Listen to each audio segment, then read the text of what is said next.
Assalamualaikum. Welcome to Star Center. Pakistan Studies 9th class chapter number 2 The Making of Pakistan. 9th class आप लोगों का last page था 19 और उस पर था जिना गांधी टॉक्स जिसे हमने डिटेल से पढ़ लिया था। और अब हम आएंगे पेज नंबर 20 पे जिसका सबसे पहला टॉपिक है the Shimla conference 1945. Viceroy Lord Wavell had already declared that the intended to establish an executive council in India which will act as interim government. Shimla conference 1945 में हुई थी और ये वाइसरॉय लॉर्ड वेवल ने पहले ही ऐलान कर दिया था कि वो एक ऐसी मजलिस इंतज़ामिया यानी एग्जेक्टिव या एग्जीक्यूटिव काउंसिल इसको कहते हैं, तो ये मजलिस इंतज़ामिया कहलाती है उर्दू में, कायम करना चाहते हैं जो अबूरी हुकूमत के तौर पर काम करेगी। शिमला इंडिया में एक जगह का नाम है, ठीक है। शिमला का मुकाम इसीलिए इम्पॉर्टेंट है कि यहाँ पे ये कॉन्फ्रेंस हुई थी और ये 1945 में हुई थी। This council will be all Indian except the defence member and the viceroy himself. Defence member और वाइसरॉय के अलावा ये काउंसिल मुकम्मल तौर पर हिंदुस्तानी नुमाइंदगान पर मुश्तमिल होगी।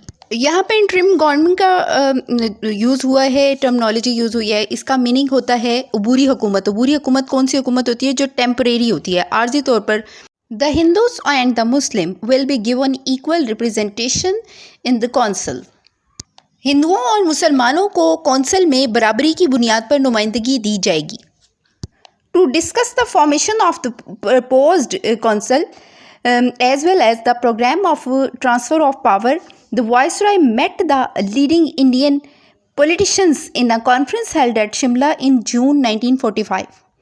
इस कॉन्फ्रेंस के बारे में डिस्कस करने के लिए कि ये कॉन्फ्रेंस इस शिमला कॉन्फ्रेंस जो थी ये शिमला में मुनक्किद हुई थी और वाइसरॉय शिमला में जून 1945 में मिले थे इन सब सियासी कायदीन से, ठीक है, कि इन मसाइल पर बहस कर सकें कि अहम इसके क्या मामलात होंगे और इसमें क्या क्या इनकी टर्म्स होंगी और किन शराइत की बिना पर ये सब लोग इसमें शिरकत करेंगे। बेसिकली इस कौंसिल के बारे में कि ये किस तरह से फॉर्म होगी, ठीक है, डिस्कस करने के लिए शिमला के मुकाम पर जून 1945 में तमाम पॉलिटिशियंस को इकट्ठा किया गया और एक कॉन्फ्रेंस हेल्ड की हुई और यही शिमला कॉन्फ्रेंस कहलाती है। The Muslim League delegation was headed by the Quaid-e-Azam himself. Muslim league का जो डेलीगेशन था या जमात थी उसकी नुमाइंदगी खुद कायद-ए-आज़म कर। The Congress claimed that it was a national party.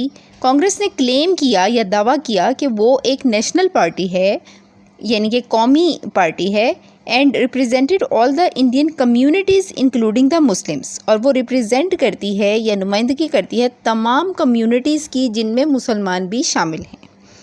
The Congress demanded that it should be given a right to appoint members on seats reserve for Muslim in the viceroy proposed executive council.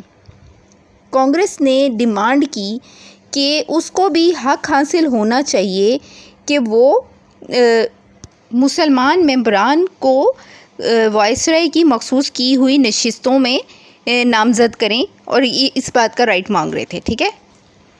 The Quaid said that the Muslim League had won all the by election held on Muslim seat during last 2 years.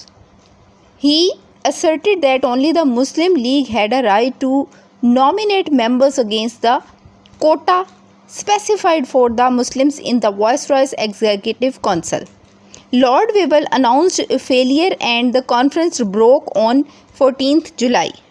Quaid-e-Azam इस मौक़िफ़ से इख्तिलाफ़ रखते थे क्योंकि गुज़िश्ता 2 साल के दौरान जितने भी ज़िमनी इंतखाबात हुए थे इन सब में मुस्लिम नशिस्तों पर सिर्फ मुस्लिम लीग ने ही कामयाबी हासिल की थी, यानी मुसलमानों की साइड से मुस्लिम लीग कामयाब थी।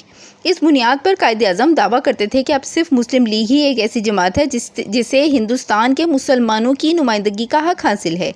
यानी कि कायद-ए-आज़म ये कह रहे थे कि फिर कांग्रेस ने जब मुस्लिम लीग जीत चुकी है और मुसलमान मुस्लिम लीग की साइड पर हैं तो फिर कांग्रेस बीच में क्यों इंटरप्ट कर रही है और वो खाम में मुसलमानों की नुमाइंदगी का हक क्यों मांग रही है, ठीक है। कांग्रेस की इस हठधर्मी की वजह से किसी भी बात पर इत्तेफाक राय नहीं हो सका, यानी कि ये शिमला कॉन्फ्रेंस कामयाब नहीं हो सकी। और इस तरह 14 जुलाई को लॉर्ड वेवल ने इस कॉन्फ्रेंस की नाकामी का ऐलान कर दिया। ठीक है, यानी कि शिमला कॉन्फ्रेंस जो कि 1945 में शिमला के मुकाम पर हेल्ड की गई थी, वो इन दोनों जमातों के इख्तलाफ की वजह से नाकाम हो गई। और ये 14 जुलाई की बात है। ठीक है, तो अब नेक्स्ट हमारा आ जाता है इंतखाबात हैं 1946 और 1945 के जो इलेक्शन थे, यानी कि 45 और 46 1945-46 के इलेक्शंस जो थे उनके बारे में हम पढ़ेंगे। Elections of the central and provincial assemblies were held in the winter 1945 and 46। 1945-46 के मौसम सरमा में हिंदुस्तान में वफाकी और सूबाई असम्बलियों के इंतखाबात हुए। The results manifested a complete upset for the Congress so far as the Muslim seats were concerned। जहाँ तक मुसलमानों के लिए मखसूस नशिस्तों का ताल्लुक था, कांग्रेस का ये दावा भी गलत साबित हो गया कि वो मुसलमानों की भी नुमाइंदगी करती है, क्योंकि मुसलमान वोटरों की अक्सरियत ने मुस्लिम लीग के हक़ में वोट दिए थे। यानी कि ये यहाँ पे इन इंतखाबात के ज़रिए साबित हो गया कि मुसलमान मुस्लिम लीग के साथ थे। ठीक है, तो कांग्रेस इस मामले में फेल हो गई इस दावे में। The Congress von N overwhelming majority of the non Muslim vote. Congress ने नॉन मुस्लिम्स के वोट की एक बड़ी तादाद जीती थी। ठीक है, लेकिन मुसलमानों ने वोट मुस्लिम लीग ही को दिए थे, जबकि गैर मुस्लिम, यहाँ पर एक वर्ड यूज़ हुआ है ना, ओवरवेलमिंग। इस लफ्ज़ का मतलब होता है ज़बरदस्त। ओवरवेलमिंग मेजॉरिटी से यहाँ पे मुराद ये है कि बहुत बड़ी तादाद में नॉन मुस्लिम्स ने कांग्रेस में वोट डाले थे। Muslim vote turned out in great majority in support of the Muslim League demand for a separate homeland. हम पढ़ रहे हैं इलेक्शंस 1945 से लेकर 1946 तक, और उसमें अब ये बता रहे हैं कि मुसलमानों ने मुस्लिम लीग को 90% वोट देकर ना तो जितवा दिया था मुस्लिम लीग को, और इसी वजह से पाकिस्तान बनने में आसानी हुई थी, क्योंकि मुसलमानों ने अपने वोट के ज़रिए ये शो करवा दिया था कि वो मुस्लिम लीग के साथ हैं। ठीक है, तो यहाँ पे आगे जाके ये बताते हैं कि surprisingly the Muslim League won all the Muslim seats. हैरान कुन तौर पर मुस्लिम लीग ने तमाम मुसलमानों की सीट्स जीत ली इन द सेंट्रल लेजिस्लेटर। अब यहाँ पे देखें, लेजिस्लेटर का जो लफ्ज़ आया ना, इसका मतलब होता है मुकन्नना, यानी कानून बनाने वाला। ठीक है, यहाँ पे ऐवान मुराद है। ठीक है, मरकज़ी ऐवान में मुस्लिम सीट जो हैं वो तमाम जीत ली मुस्लिम लीग ने। And 446 out of a total 495, 495 में से 446 Muslim seats in the provincial assemblies. ठीक है, प्रोविंशियल कहते हैं सूबाई को, असम्बली से मुराद असम्बली है। सूबाई असम्बली में मुसलमानों ने 495 में से 446 जो नशिस्तें थीं वो जीत लीं। The Muslim voter thus shattered the Congress claim that it was the only and the sole representative of all the Indian people। मुसलमानों की वाज़िह अक्सरियत ने कांग्रेस के इस दावे को मुस्तरद कर दिया या उसको फेल कर दिया कि सिर्फ वही एक वाहिद नुमाइंदा जमात है तमाम किस्म के मज़ाहिब और तमाम किस्म की जमातों की भारत में या इंडिया में। इलेक्शन रिजल्ट्स, इन इलेक्शंस के जो नताइज थे, which according to Nehru manifested religious hysteria virtually divided India into two। Nehru ने इन इंतखाबी नताइज को तस्लीम करने के बजाय इन्हें मजहबी जुनून की फ़तह करार दिया। लेकिन हकीकत ये है कि इन इंतखाबात ने हिंदुस्तान को हमेशा के लिए दो कौमी बुनियाद पर मुस्लिम इंडिया और हिंदू इंडिया में तकसीम कर दिया, यानी कि इंडिया को दो हिस्सों में तकसीम कर दिया।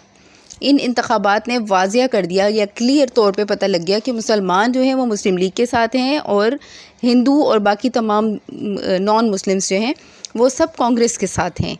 तो पार्टीशन के लिए सबसे पहली जो राह हमवार हुई वो इस वजह से हुई, और ये एक जायज़ और कानूनी तरीक़ेकार था, और वहीं पर ही सबके सामने ये इंतखाबात हुए थे और इनके नताइज ने मुसलमानों को उनकी पोजीशन क्लियर कर दी और कांग्रेस और इंडिया के तमाम बाकी लोगों को उनकी पोजीशन क्लियर कर दी। The Muslim League was able to form governments in Muslim majority provinces except the Punjab and the NWFP.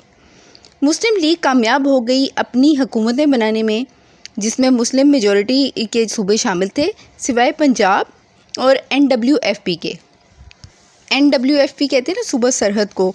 In the Punjab में the leader of the government supported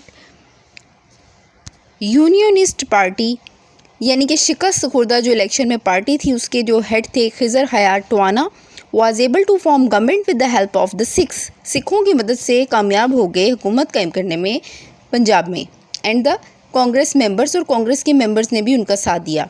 the Congress government in the NWFP was headed by doctor Khan साहब, और जबकि NWFP यानी सूबा सरहद में doctor Khan साहब जो हैं वो कांग्रेस की जमात की नुमाइंदगी कर रहे थे। He was able to form government with the help of Hindu members, और वो कामयाब हो गए हिंदू मेंबर्स की मदद से हुकूमत बनाने में NWFP में। ठीक है। The Muslim representative convention and the Delhi resolution 1946, ये अब हमारा इसी पेज के लास्ट में आके पेज नंबर 20 है मेरे पास, और यहाँ पे ये दे रहे हैं कि मुसलमान नुमाइंदों का कन्वेंशन और करारदाद दिल्ली जो कि 1946 में हुई थी। ठीक है। An All India Muslim League legislators convention was held in Delhi from 7 to 9 April 1946। वो कहते हैं 1946 में 7 और 8 अप्रैल को दिल्ली में, दिल्ली का मुकाम ठीक है इंडिया में है, तो वहाँ पर ऑल इंडिया मुस्लिम लीग के जो लेजिस्लेटर्स थे, ठीक है, लेजिस्लेटर्स मैंने आपको बताया ना कि कानून बनाने वाले, इनका एक कन्वेंशन जो है वो वहाँ पे हेल्ड हुआ, मुनक्किद हुआ। ठीक है।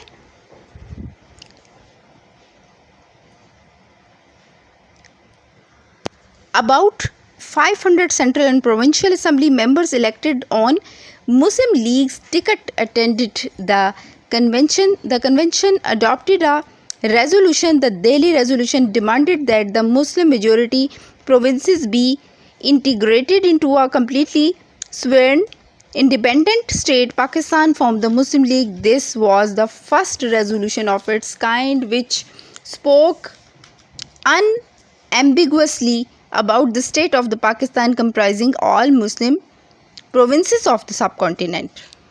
इस कन्वेंशन में मरकज़ी और सूबाई असम्बलियों की तकरीबन 500 मुंतखब अरकान ने शिरकत की। इस कन्वेंशन में एक करारदाद मंजूर की गई जिसे करारदाद दिल्ली कहा जाता है। करारदाद में मुतालबा किया गया कि मुस्लिम अक्सरियती सूबों को इस कन्वेंशन में एक करारदाद मंजूर की गई जिसे करारदाद दिल्ली कहा जाता है। करारदाद में मुतालबा किया गया कि मुस्लिम अक्सरियती सूबों को एक मुकम्मल तौर पर आज़ाद और ख़ुद मुख्तार मुल्क पाकिस्तान की हैसियत दे दी जाए।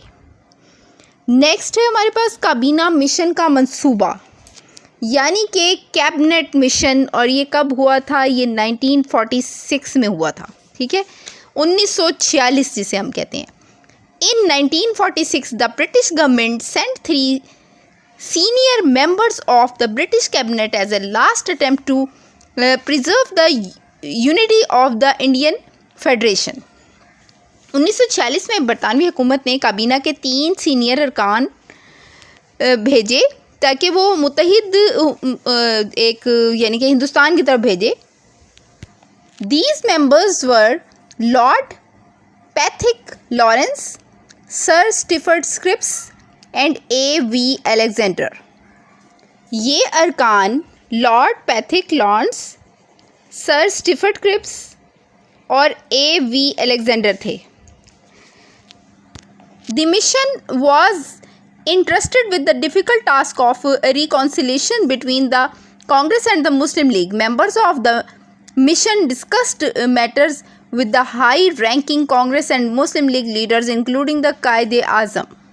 दरअसल इस मिशन को भी उसी यानी कि ये जो अरकान भेजे गए थे सीनियर, इनको भी सेम वही काम दिया गया था जो इससे पहले की तमाम कन्वेंशन और तमाम किस्म के वो जो हेल्ड हुए थे, मुनक्किद हुए थे इजलास वगैरह, उनमें जो भी बरतानिया की तरफ से अरकान भेजे गए थे, इन 3 को भी उसी मकसद के तहत भेजा गया था कि किसी न किसी तरीके से वो दोनों पार्टियां यानी कि कांग्रेस और मुस्लिम लीग दोनों पार्टीज़ को वो एक पॉइंट पर लेके आएँ। ठीक है, मिशन के ज़िम्मे ये मुश्किल काम लगाया गया कि वो कांग्रेस और मुस्लिम लीग को किसी मुत्तफ़िका फार्मूले पर रजामंद कर लें। काबीना मिशन के अरकान ने कायद-ए-आज़म समेत चोटी के हिंदू और मुसलमान रहनुमाओं से मुलाकातें की। Offers made by the mission members to the leaders of the two major parties were turned down one after the other. एक के बाद दीगरे जिसे कहते हैं, एक के बाद एक। ये पेशकशें जो कि इस मिशन की तरफ से पेश की गई थी, ये एक के बाद दीगरे या एक के बाद एक कांग्रेस और मुस्लिम लीग दोनों पार्टीज़ की तरफ से मुस्तरद कर दी गई या ठुकरा दी गई। ऑन मई 16 1946, ठीक है, 1946 the cabinet mission announced it's plan with the assertion that the proposals were final and could not be amended or negotiated upon। फिर मिशन की तरफ से 16 मई 1946 को ये कहा गया, यानी कि कैबिनेट मिशन की तरफ से अनाउंस किया गया, ऐलान किया गया कि ये जो प्लान है ना, ये इसमें जितनी भी पेशकशें की गई हैं ये या तो कबूल की जाएं या फिर इन्हें मुस्तरद कर दिया जाए। इनमें किसी किस्म की तब्दीली नहीं होगी, ठीक है, बार बार इसमें तब्दीली नहीं होगी, ये जिस हालत में है ये इसी तरह कबूल की जाएं। The two major Indian political parties were free to accept or reject the plan as a whole. दो बड़ी इंडियन पॉलिटिकल पार्टीज़ जो थी उस वक्त, कौन कौन सी, कांग्रेस और मुस्लिम लीग, उन्हें चाहें तो कबूल करें, चाहें तो रिजेक्ट कर दें। Following were the salient features of the plan, और इस प्लान के साइलेंट फीचर्स ये थे। Establishment of all India union, India will be a federation consisting of the British India and the princely states. The federal government will control foreign affairs, defense and taxation. Union will have its own parliament and executive. बरतानवी हिंद और शाही रियासतों पर मुश्तमिल एक union कायम की जाएगी। यानी उन्होंने तजवीज़ का सबसे पहला हिस्सा ये था कि एक ऐसी यूनियन कायम की जाएगी जिससे अमूर खारजा, यानी कि अमूर खारजा में इंपोर्ट एक्सपोर्ट शामिल हैं, जबकि दिफा और मवासलात पर भी इनका कंट्रोल होगा, ठीक है, और मरकज़ को टैक्स लगाने का इख्तियार होगा। मरकज़ से मुराद मरकज़ी हुकूमत। यूनियन की अपनी पार्लियामेंट और इंतज़ामिया होगी, ठीक है, इससे मुराद उनकी ये थी कि मेन कंट्रोल तो बरतानवी हुकूमत, मरकज़ी हुकूमत उस वक्त बरतानवी हुकूमत ही थी ना, तो उनके कहने का मकसद था कि इसके अंडर एक यूनियन कायम कर दी जाएगी। वो यूनियन अंदरूनी तमाम सारे काम संभालेगी, जबकि टैक्स वगैरह लगाने का इख्तियार उस मरकज़ी हुकूमत को होगा, ठीक है। सूबों की ग्रुपों में तकसीम, सूबों को 3 ग्रुपों में तकसीम किया गया। इसका सेकंड पॉइंट है provincial grouping. The provinces were divided into 3 groups, यानी कि 3, मैंने अभी आपको बताया ना, ग्रुप में तकसीम, 3 ग्रुपों में इसको तकसीम किया जाएगा। Group A was the consist of the 6 Hindu majority province, group B of the 3 Muslim majority provinces of the West, Sindh, the Punjab and the NWFP, and group C of the 2 Muslim majority provinces of the East, Bengal and Assam। सूबों को 3 ग्रुपों में तकसीम किया गया। Group अलिफ में 6 हिंदू अक्सरियती सूबे थे, जबकि ग्रुप बे में 3 मुसलमान अक्सरियती सूबे, सिंध, पंजाब और सरहद, खैबर पख्तूनख्वा, और ग्रुप जीम में, यानी कि सी ग्रुप जो है, 2 मुसलमान सूबे बंगाल और असम शामिल थे। नंबर 3 पे इसकी जो तजवीज़ थी या पॉइंट था वो ये है कि internal independence of the provinces, यानी कि सूबाई ग्रुपों की दाखिली खुद मुख्तारी। It was propose that the members of the constituent assembly will meet in 3 separate groups to make the constitution of their representative provincial groups। तजवीज़ किया गया कि आइन साज असम्बली के अरकान 3 हिस्सों में तकसीम हो जाएंगे। वो अपने अपने ग्रुपों में शामिल सूबों के लिए आइन बनाएंगे, ठीक है, कॉन्स्टिट्यूशन बनाएंगे। यानी कि 10 years after the first elections held under this constitution, the legislative assemblies of the provinces will be free to decide whether the province wanted to maintain its status or it wanted to opt out of the provincial group। नए आइन के तहत पहले इंतखाबात के 10 बरस के बाद, यानी कि 10 साल के बाद, किसी सूबे की मजलिस कानून साज को ये इख्तियार हासिल होगा कि वह सूबे के ग्रुप से अलहदगी या फिर मौजूदा हैसियत को बरकरार रखने का फ़ैसला कर सके। यानी कि 10 साल तक पहले वो इसके मुताबिक चलेंगे और फिर उसके बाद उनको फ़ैसला होगा, करने की इजाज़त होगी कि वो इससे अलहदा होना चाहते हैं या नहीं। अबूरी यानी कि आर्जी मरकज़ी हुकूमत का क़याम, ये है इसका 4th point. Formation of the interim government. Interim government मैंने अभी पीछे भी आपको बताया था, इंटरिम गवर्नमेंट जो होती है ना, ये अबूरी हुकूमत होती है, नहीं आर्जी हुकूमत।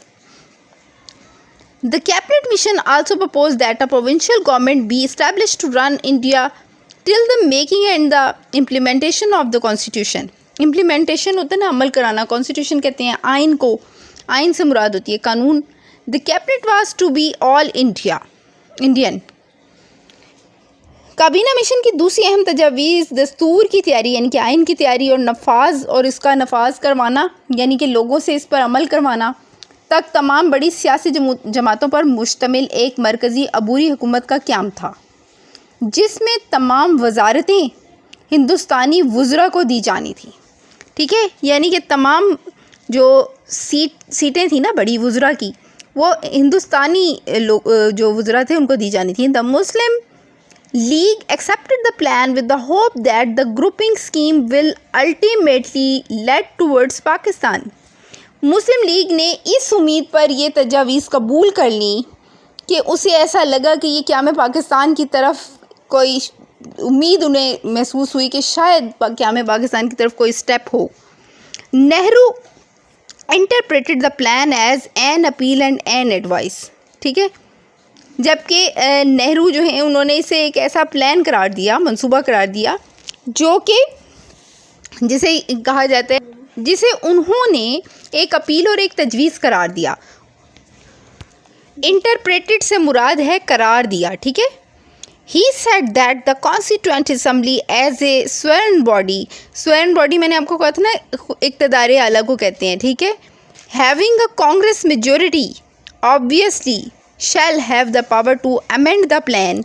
Looking at the Congress intentions, the Muslim League also decided to withdraw its acceptance. उन्होंने कहा, यानी कि नेहरू जो थे उन्होंने कहा कि काबीना मिशन के मंसूबे के तहत जब हिंदुस्तान का आइन मुरतब करने के लिए दस्तूर साज असम्बली बनाई जाएगी, जिसमें कि जाहिर है कि कांग्रेस की अक्सरियत होगी, तो इसको ये इख्तियार हासिल होगा कि वो मंसूबे में तरमीम कर सके। वो तरमीम का इख्तियार मांग रहे थे। ठीक है, अमेंडमेंट का वो इख्तियार मांग रहे थे। He said that the constitution assembly as a sovereign, यानी कि उन्हें वो इख्तियार मांग रहे थे कि हम तब्दीली कर सकें।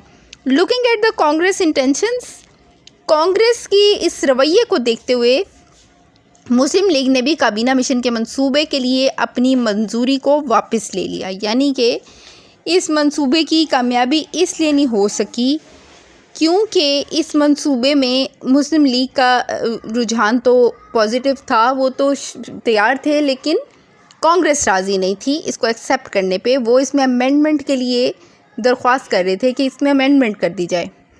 नेक्स्ट पे इंटरिम गवर्नमेंट 1946-1947।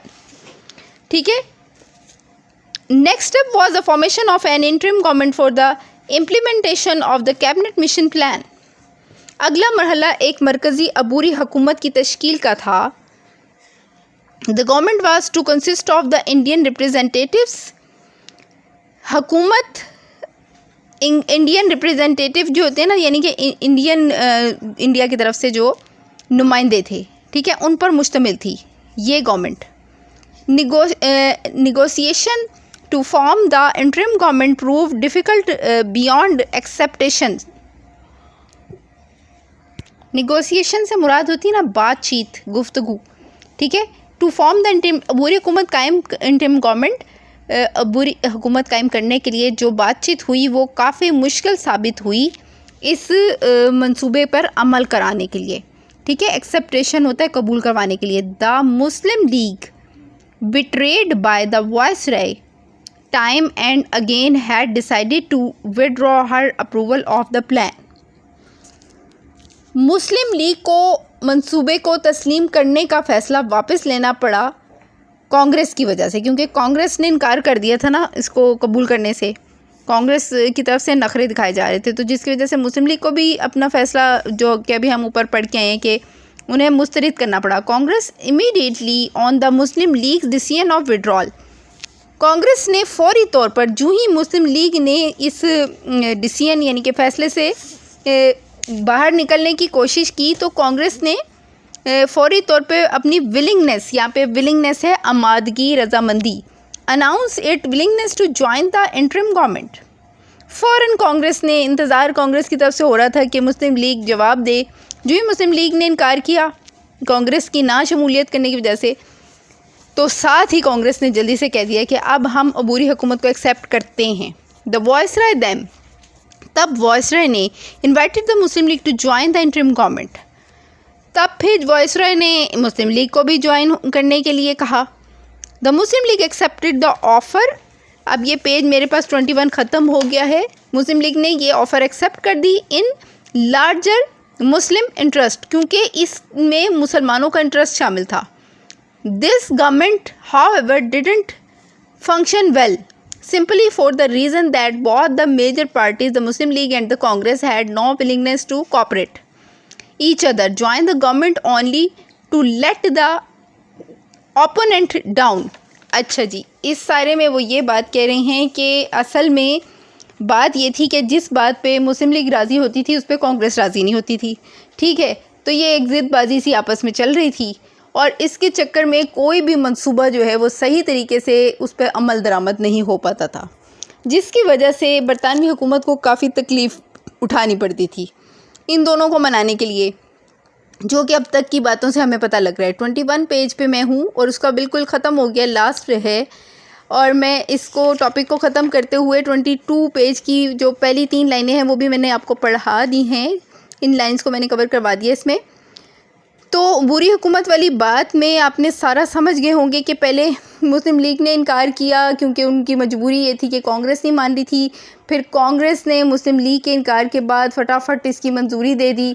जो ही वो माने तो फिर अंग्रेज़ हुकूमत ने यानी कि बरतानवी हुकूमत ने उनको ऑफ़र की कि अब मुस्लिम लीग आए। मुस्लिम लीग मान गई, लेकिन नेक्स्ट पेज पे हमें ये 3 आखिरी जो लाइनें हैं ये पढ़ के पता लगता है कि ये बात फिर भी नहीं चल सकी। उसकी वजह ये थी कि एक दूसरे को नीचा दिखाने के लिए ये सब कुछ किया गया था। दोनों जमातें आपस में एक दूसरे के साथ कोऑपरेट नहीं कर सकी और ये मंसूबा भी कोई अच्छे तरीके से, ये बुरी हुकूमत भी नहीं चल सकी। मुस्लिम लीग और कांग्रेस के दरमियान जो शदीद नज़रियाती इख्तलाफात थे ना, और दोनों के मकासद और हदफ जो थे वो एक दूसरे से मुख्तलिफ थे। वो हुकूमत चलाना नहीं चाहते थे, उनका मकसद एक दूसरे को नीचा दिखाकर इस हुकूमत को नाकाम बनाना था, और जिसके नताइज बाद में सामने भी आ गए। ठीक है, तो यहाँ पे ये हमारा ख़त्म हुआ आज का मेरा लेक्चर। तो स्टूडेंट्स, आप लोगों से मुझे एक शिकायत हमेशा रहती है कि आप लोग कमेंट करके मुझे बताया करें कि आपका कैसा जा रहा है, आप लोगों को इसमें कोई प्रॉब्लम्स आ रही हैं तो आप मुझे उसके बारे में भी इन्फॉर्म करें। और दूसरी बात यह कि वीडियो को लाइक ज़रूर किया करें और पूरी वीडियो ध्यान से सुना करें,